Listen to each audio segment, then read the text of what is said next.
সিলেট থেকে বিপুল পরিমাণ ভারতীয় পণ্য জব্দ করেছে বর্ডার গার্ড বাংলাদেশ বিজিবি। সিলেটের বিভিন্ন সীমান্ত এলাকা থেকে এসব চোরাই পণ্য জব্দ করে ৪৮ বিজিবি। দুপুরে সিলেট ৪৮ বিজিবি অধিনায়ক লেফটেন্যান্ট কর্নেল নাজমুল হক জানান, গোপন সংবাদের ভিত্তিতে গত ২ দিনে সিলেটের সীমান্ত এলাকার বিভিন্ন স্থানে অভিযান চালিয়ে ভারতীয় শাড়ি, চা পাতা, কম্বল, জিরা, চকলেট এবং বিভিন্ন ব্র্যান্ডের ভারতীয় মদ জব্দ করা হয়।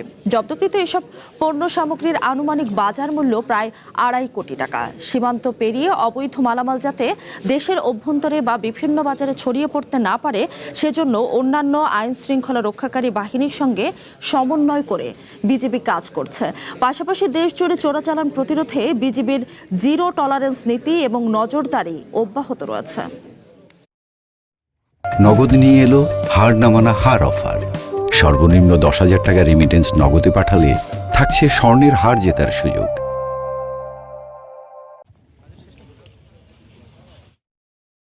২ দিনের যে আমরা বিশেষ অপারেশন করলাম, এই অপারেশনে কেউ আটক করতে আমরা পারিনি।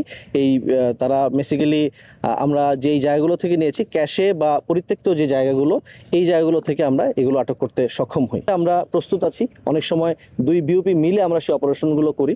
আমাদের নিজস্ব পরিকল্পনার মাধ্যমে আমরা এই অপারেশনগুলো পরিচালনা করতে পারি।